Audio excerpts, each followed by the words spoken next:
Hey, Stephanie, how's it going? Hey, doing pretty good. How about yourself? Look, I keep on saying every day above ground while we're fighting this COVID battle is a good day. Um, you ready? You want to jump in? Let's do it. So, so Stephanie SP, you are the founder of Math SP. So, what is that? Strategies and problem solving. Um, You're also an author. I think you wrote, what is it, STEM Gems, How 44 Women Shine in the Science, Technology, Engineering, and Math, and how you can too, which, haven't read it, plan on it, want to get my daughters to read it because I'm a father of daughters. And when I first started to see your work, I was like, okay, let me see this. And then I noticed that every single almost daily you have more and more material coming out on a daily basis. It's cultivated, it's classy, and it's impactful. And when I started to look at that, I said, wait a minute, I've got to contact Stephanie. Luckily we have common, threads in terms of me knowing some of your family members.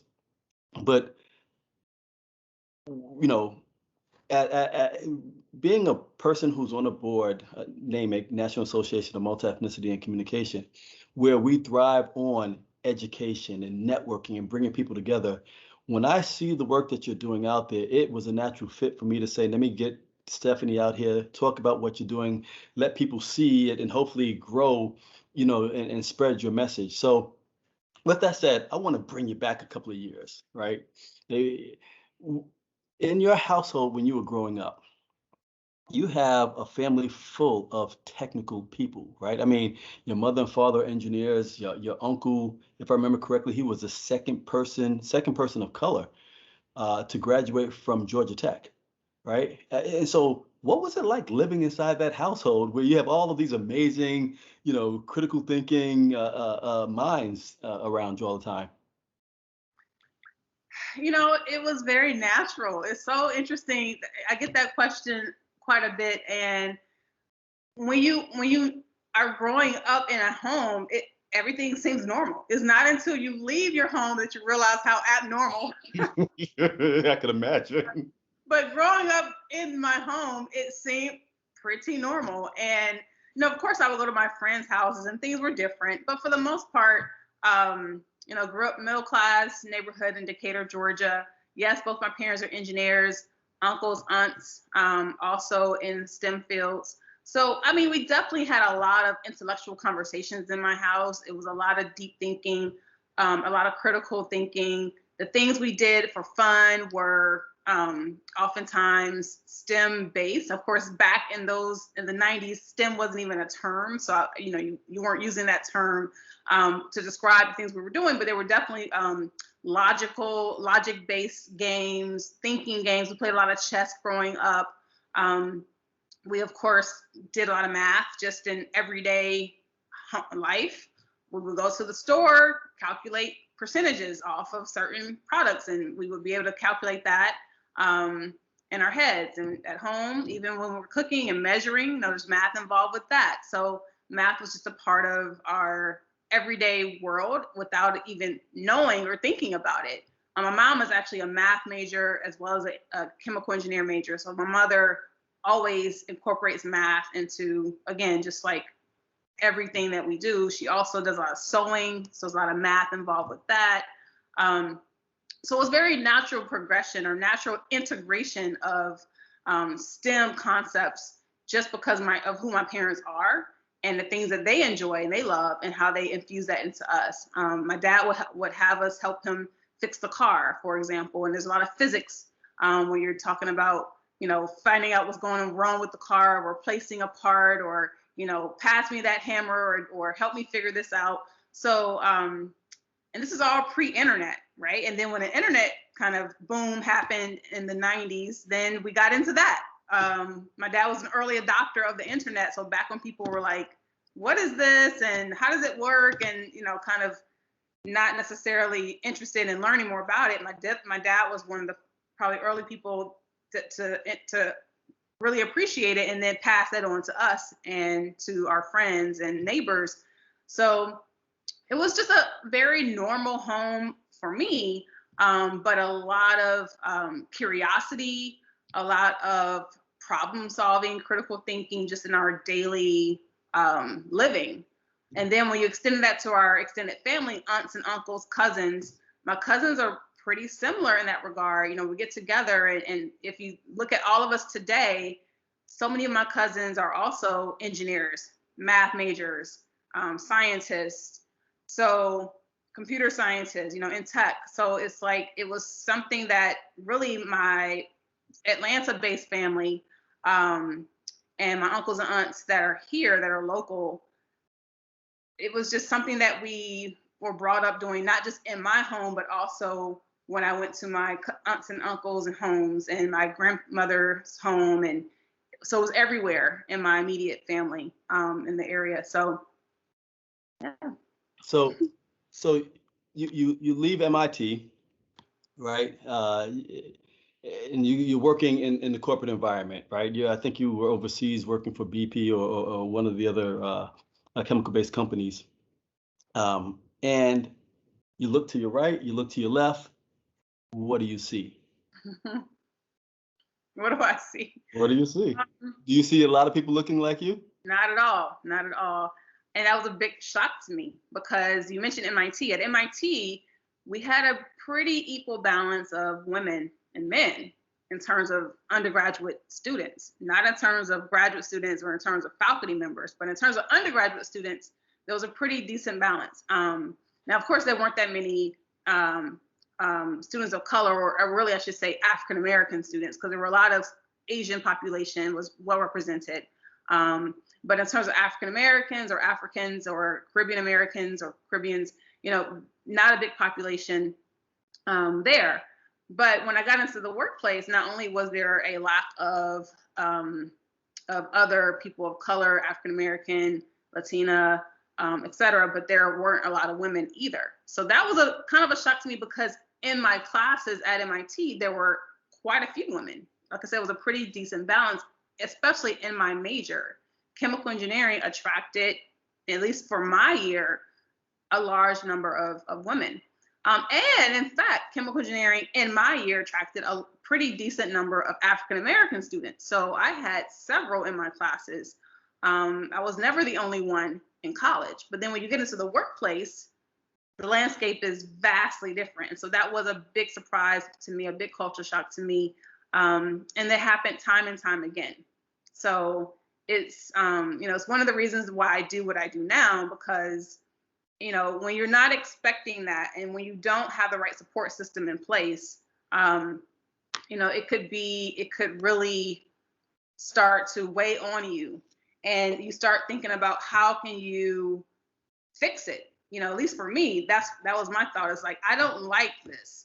I don't like being the only one. What can I do to fix this so that other people don't have to experience some of these things that I'm experiencing? Yeah, and so in a lot of the interviews that I've seen that you're involved in, you have that concept of paying it forward, right? And you basically answered the question where I was going, which is, you know, at a certain point that sort of gets into your soul, into your being, where you're looking around and you don't see representation. You may see, like I said, you see women, you may see, you know, in this case, African Americans, but the population density, dare I say, is so small, so minute compared to what you would feel comfortable with.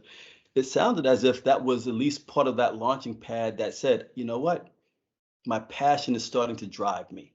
I'm going to pay it forward. I'm going to, you know what, I need to figure out a solution to this. I'm going to found Math SP. Talk to me about, am I in that space where you said, okay, so talk me about that journey right there. You know, Math SP and thinking about starting a business and trying to figure out how to help with this problem really stemmed from my decision to get an MBA. Because when I entered into my MBA program, I was not thinking entrepreneurially. I was not thinking about solving these problems per se. They were definitely in my head, but I was kind of on a different path. I was definitely more in the corporate America space, definitely more looking for positions that combine my engineering skills and my business skills. That was the plan when I decided to go into business school, gain the business skills, incorporate those with my engineering skills, so I can become, climb the rank in some large corporation or some small, corporation. So I was definitely corporate America until I actually got into business school, and I started really thinking through, what are my passions? What are my interests? What are my talents?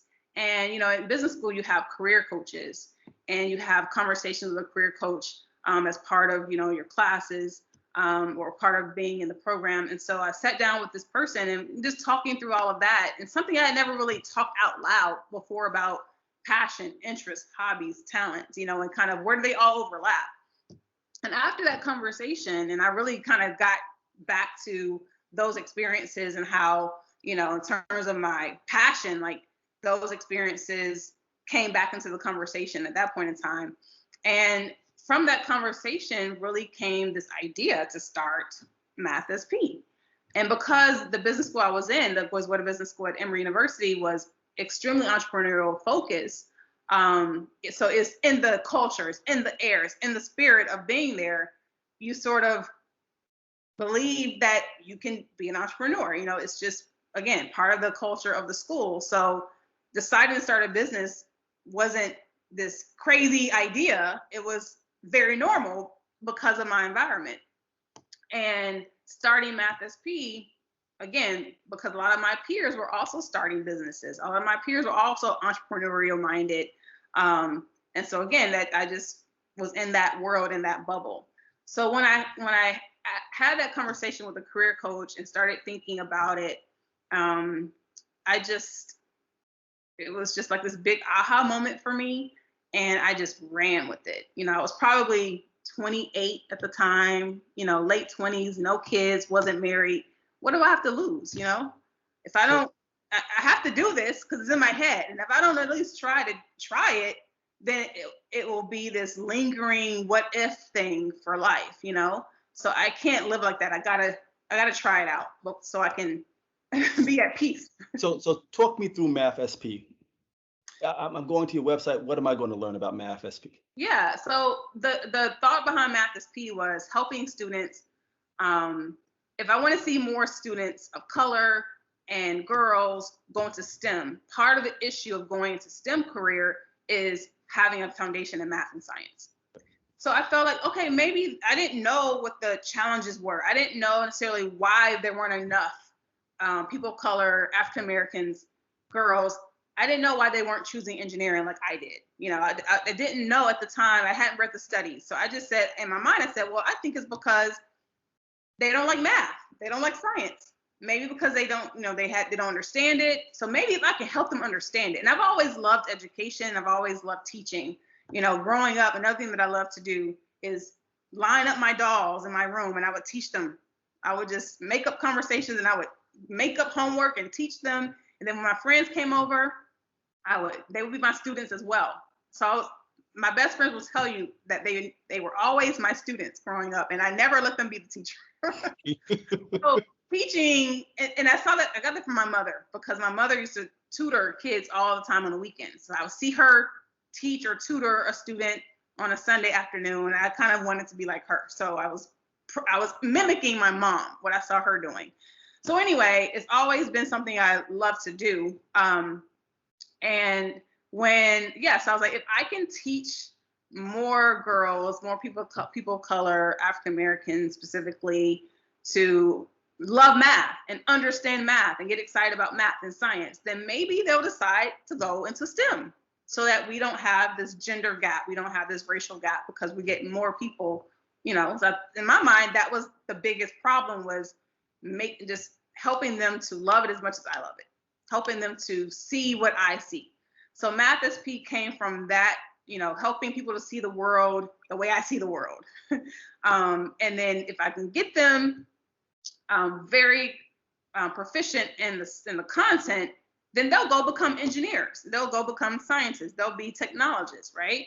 And then if I can help them with these exams, because of course, if you want to go to college, you have to do the SAT, ACT. If you want to go to grad school, you have to do the GRE, the GMAT, and I'm good at all those tests. So I said, if I can help them do well on these tests, like I've done well on the tests, then they'll go to grad school, they'll go to college, they'll get, degrees, they'll get there to be faculty of color, women faculty, what have you. So I just want to help people, I want to help push them in that way. So that is why I started Math Espy, and Math Espy is about 12 years old now.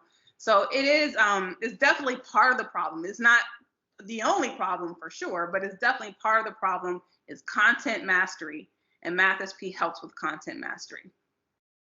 Got it. And so you're starting at middle school, so you're well in advance of the college. By the time it's college, it's too late, right? If they didn't get that core knowledge in place, they're most likely not going to be able to get into a math and science degree.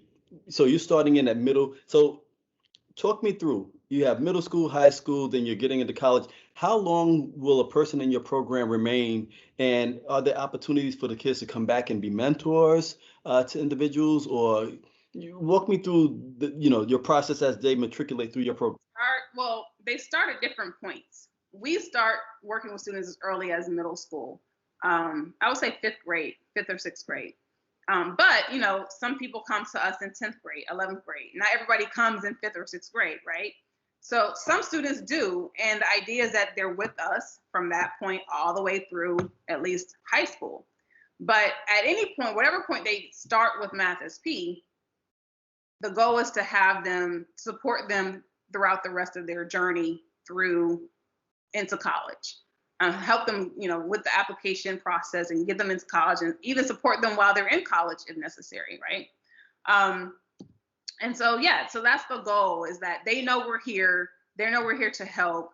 We're going to mentor them through their STEM classes. We're going to help them become proficient in the content. We're going to help them master the content. We're going to help them relate the content to the real world so they can see connections. All of those things we're going to do starting in middle school all the way through high school.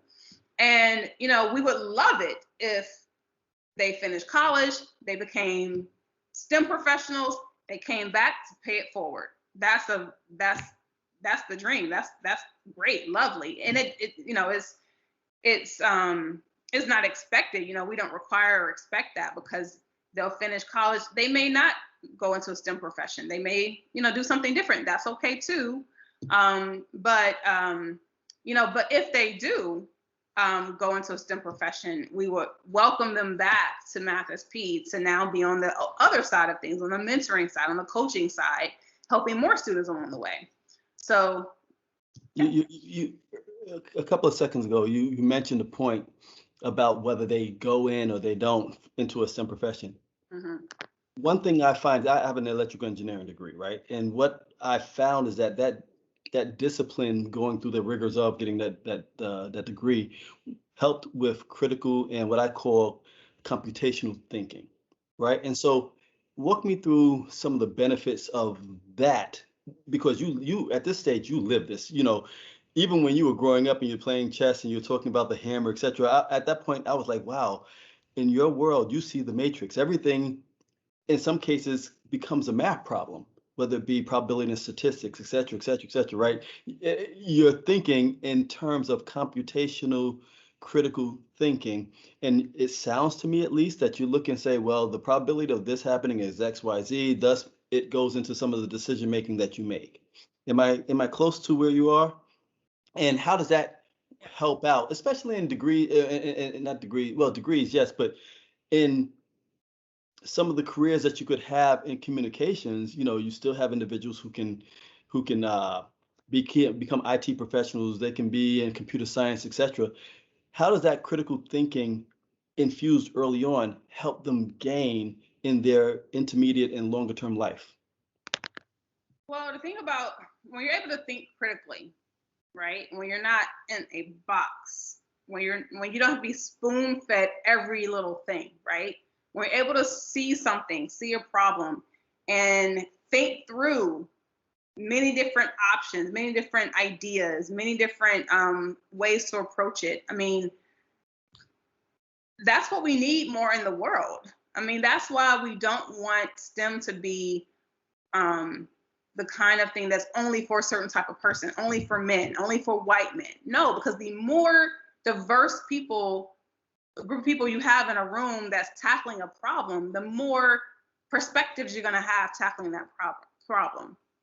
And when I think about STEM as a term as a whole, I mean, it's synonymous to me with problem solving, right? Because if you're a scientist, you're looking to solve problems. You're doing research and you're studying different things to solve a problem. If you're an engineer, again, you're solving a problem. You're figuring out how to go from small scale to large scale. You're designing a process that doesn't exist. You're optimizing a process that currently may exist. And how do we make it better? You're making things better. You're bettering society. You're helping people live a more efficient world, or you're helping them with something issue they may have at home, a simple issue. Just, how do I, get my hair to stay curly, or how do I get my hair to go, whatever the problem is, you're identifying the problem, you're figuring out ways to solve it. And that's a lot of creativity, and that's a lot of problem solving, a lot of critical thinking. So the earlier kids can start thinking outside the box, thinking about different approaches to tackling, an issue or problem, looking around and seeing, a can and thinking, oh, this is a cylinder, it has volume, and, it holds contents, this is a phone. I don't just use it for, to play games. How does this actually work? Just thinking, asking questions, being curious, and using your brain to really think through, why is it this way? How is it this way? How does it work? How could it work better, right?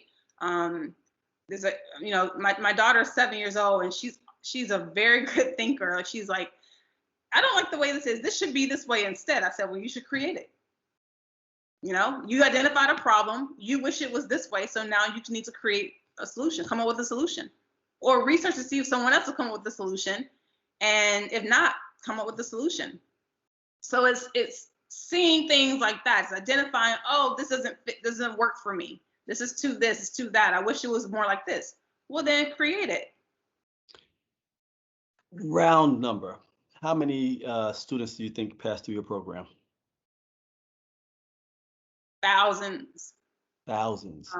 Yeah, I don't know if it's been tens of thousands, but thousands, easily thousands, right? And so when you start to say to yourself,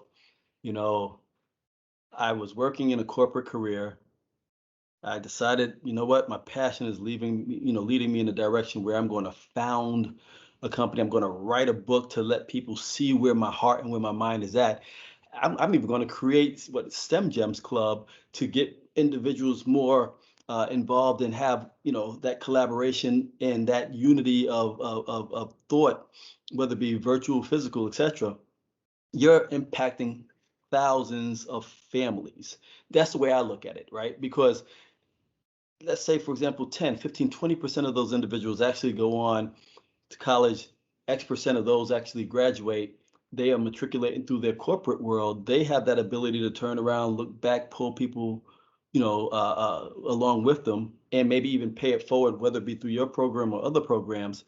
That single spark in you that said, I'm following my passion. I want to get kids, a lot of cases, primarily women, involved in science, technology, engineering, and math, has the ability to change communities if you really start thinking through it, because you start to do the math and say, how much compound effect does it have? And so,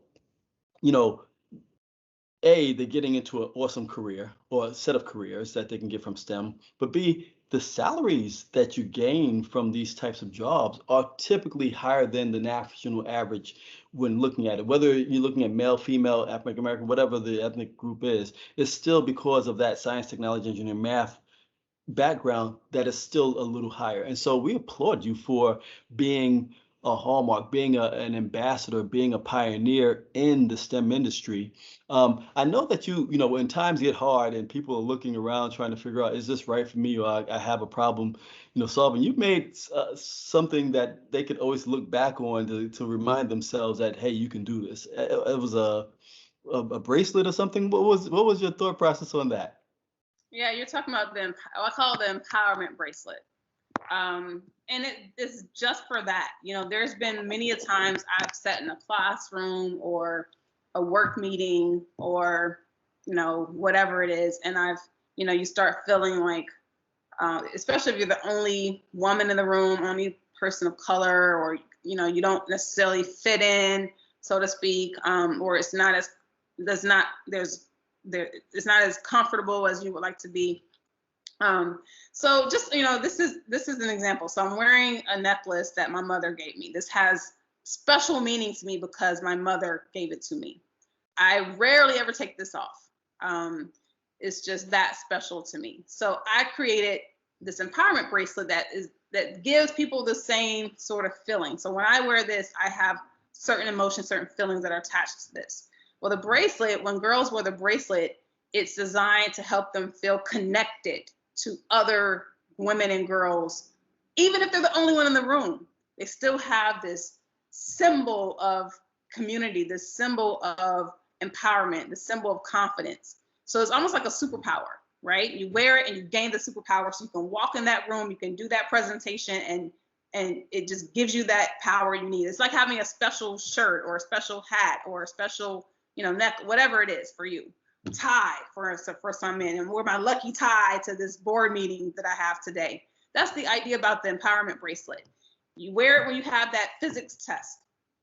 Gives you the confidence to go on that physics test and put your best foot forward. You wear it when you have your dissertation presentation, or you're presenting to your boss, or whatever it is. It's just that extra thing that you wear, and it gives you that confidence. You're not alone. You have this team, this tribe of people behind you. You may not see them. They may not physically be there, but we still exist, and we're rooting them on. So that is why I created the empowerment bracelet. And when you get the bracelet, it comes with a very special note from me that just tells girls, hey, I believe in you. You can do this. When it gets too hard, you're not alone. Keep pushing through. Don't give up. Like, all of those things are what I want girls to feel when they're wearing this bracelet. And so as we, closing in, or finishing up, I two thoughts come to mind. One is, how do people get in contact with you so that they can get, whether it be their middle school, high school, or college age person in the room? How do they get in contact with you so that they can understand your program? And we're going to put it in our write-up as well. But hearing from you, how do they get in contact with you? Well, if you are interested in Math SP, which is the academic and test prep coaching. So if you have a middle schooler or high schooler, if you need a stronger foundation in math or science, or you need help getting ready for a standardized test, SAT, ACT, GMAT, GRE, whatever it may be, then I recommend you start off with the Math SP website, because most of your questions can probably be answered just by going on the website. And there's also a way you can contact us through the website. Same thing with STEM Gems. If you're more trying to encourage your daughter, niece, mentee, neighbor, students to explore careers in STEM and to really understand what STEM is all about, then go to the STEM Gems book website. And again, a lot of information on the website, and then there's also a way you can send an email to ask questions. So I would say start off with either the Math SP website, STEM Gems website, stemgemsbook.com is the website. And then after that, I would say just stay connected, just like we're connected on LinkedIn, and you see all the different things I'm putting out. Connect on LinkedIn, connect on Instagram, connect on Twitter, connect on Facebook. Those are the platforms that I'm sharing content. At STEM Gems Book is the handle, or at Math SP, whichever, again, one, the other, both. Different content for both of them, because again, there are different goals involved. So that's the best way. And then of course you can reach me through all the social media, because there's always ways to message people through that, or through the websites. There's ways to message and contact me that way as well. Yep. And then my last one is, will you allow me to introduce you to individuals in our university relations, and then hopefully have those individuals introduce you to different colleges, so that they could expand your program, informal or formally, because you have something good going, right? And if we know that we have individuals who are in college who get internships, work at the Coxes, the Warners, the Comcast, etc., especially if they happen to be in that STEM environment, having an organization that supports them like yours is something that I would love to be able to build a bridge on. And so if you allow me to make sure I can make those connections, maybe another a panel with some individuals who represent those organizations, that would be something that we would definitely look forward to. Yeah, absolutely. I think, I mean, with Math SP, we're working with students. So if there is a professional out there who wants to support the work we're doing there and even help out with content mastery with these students, I mean, that's always a need, right? We're always looking for the best and talented STEM professionals to help the next generation of STEM professionals. Yep. And then with STEM Gems, we have so many different types of programs going on. We have a summit that happens every year in March. We have summer programs that happen, virtual programs happening in July. We have the STEM Gems Club that you mentioned that happens year round. So in terms of programming, we're always in need of, sponsors, partners, speakers, supporters. It's yes. Short answer is yes. And my I'm a father of daughters. I wish that they took more to the STEM programming. But you've given me food for thought on how to hopefully activate some more of that in them. But if you have a need, let us know. We have great contacts. Quick thing about that, because I hear that a lot, Oh, where boys may be naturally inclined to build and to do certain things that are for boys, and girls may be less inclined because maybe don't see it's for girls. I firmly believe that as a parent, it's part of our job to get our girls, our daughters, to do things that they may not want to do it. They may not, let me take that back. They may not ask to do it. But as parents, we have to put things in front of them, whether they ask or not, because that experience can change their life. I'm always buying my daughter books. She didn't ask for any of these books or ask for any of these toys or whatever. But if I see it and I feel like I really want her to have some exposure to this. I just bought her a book recently. It's about, it's called Abby Invents. It's about a little kid, a girl who's an inventor. I bought it. I mean, I'm not going to wait for her to ask me for something, bring it, she didn't ask me to play chess. I'm still teaching her how to play chess, So, and then every day she's like, I don't want to do that right now. I know what's best for you. Until you get old enough to make your own decisions, I'm going to do what I think is important. And so, yes, we're going to do the things that she has identified that she loves to do as well. I'm not saying that she can't color and draw things that she likes to do, but the more we play chess, the more she's getting really into it. So if I had stopped when she said, I want to do this, and I just said, okay, fine, put it away. We don't have to do that. No. I believe I agree with you, because there's value in playing cards, there's value in playing chess, there's value in a lot of things that you sneak in as best you can where they don't realize that they're doing certain mathematical problems. But the other side to that is it's the passion of the leader, right? I think I would feel very comfortable putting my daughters in a situation where they're talking with a person who A, is knowledgeable, B, is passionate, C, looks like them in some cases, right? Not necessarily a requirement, but it helps. Yes. And when you put them in that environment where now they understand that they could be having fun Right. while doing it, while somebody can add a different perspective while doing it, that makes all the difference. And what I'm saying is that you provide that. Your program provides that, right? And so for me, my takeaway is, while I have one going to college and one going to high school, the one going to high school, she is on the periphery of liking STEM, right?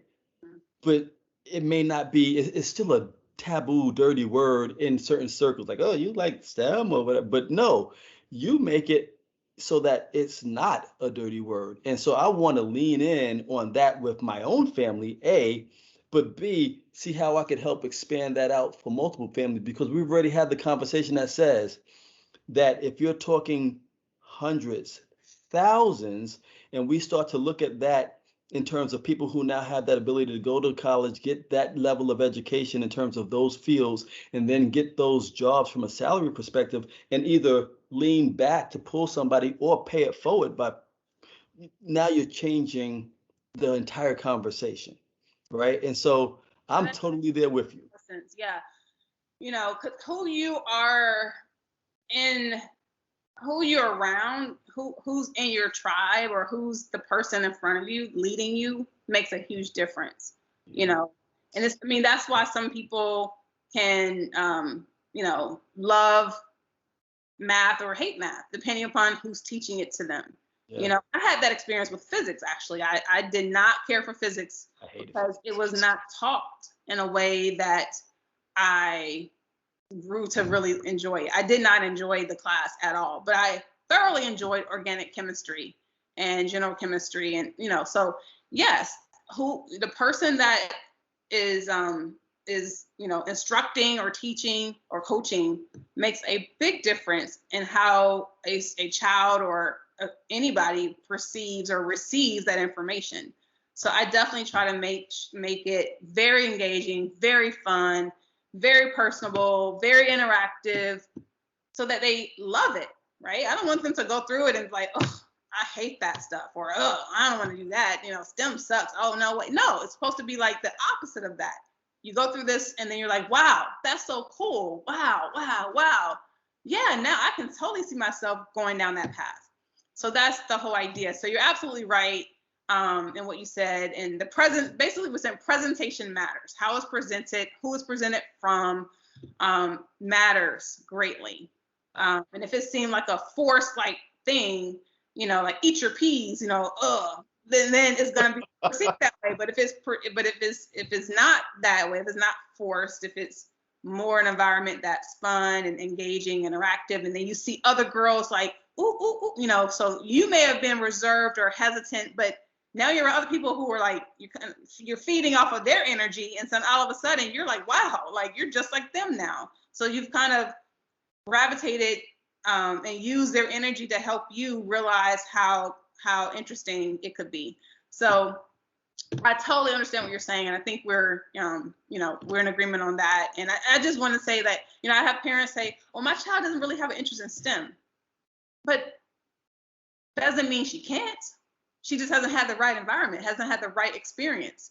So I'm not saying don't put her in, you know, a summer camp in something completely different, or yes, she should do that as well. But I'm just saying she can also do this. And maybe she didn't ask to do it. And maybe, you know, you asked her if she wants to do it and she said no. But again, she's a child. Don't even ask. Just put her in it. Just sign her up. And then let me take it from there, right? And then you may be so completely surprised. She may, you know, after at the end of it, we're like, thank you so much, mom. Like that was actually really cool. Whereas before, the excitement wasn't there, and she really wasn't wanting to do it. But then you see this shift, and now all of a sudden, she's on a different path. And that's what I'm saying. Like, I just want parents to know, like, it's okay to say, I'm going to do this for you without, even if the child's like, but I don't want to do that. I want to do this. I want, you know, or no, I don't really, you know, just give them the opportunity, or push them a little bit to do things that they may not necessarily ask to do or want to do, but you feel that it could be a good experience for them. You know, there are certain points in time when I'm doing these interviews where I'm appreciative when a person says something, and I'm happy that you said, hold on, let me go back in there. Why? Because if people watching this have the same internal reaction that I just had off of our last 2 to 3 minute conversation, then when you see me signing my daughters up, right? I'm hoping, and let's be clear, I was thinking about that for my youngest. I'm actually now thinking about it for my eldest as well, who is in her senior year, and you know, going over to college next year. It's that kind of passion that you just displayed that lets me know why you've been in it for 12 years, why you're going to continue to be successful in what you're doing, because that kind of passion is what drive individuals to do action, right?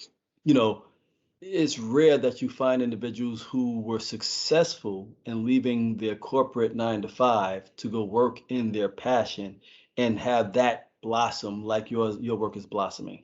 You know, so I hate to say we're at time, I know. but but I want to thank you. I want to thank you for the interview. I want to thank you for the work you're doing. Like I said, I'm a father of daughters, and so whenever I see, activities that's taking place that uplift women, especially at a younger age, and so that they can get their 10,000 hours in early, I'm all in for that. But I also want to thank you for that last part of the conversation because that's the conversation right there, right? That's the passion that people need to have of what they're doing that convinces individuals to look and see things through a different paradigm, and make adjustments that could benefit not just themselves, not just their immediate family, but a community. And so I thank you, Stephanie. Yeah, absolutely. Well, thank you for the interview and the time, and I hope that people listening in will, learn something or gain something from watching. So thank you so much.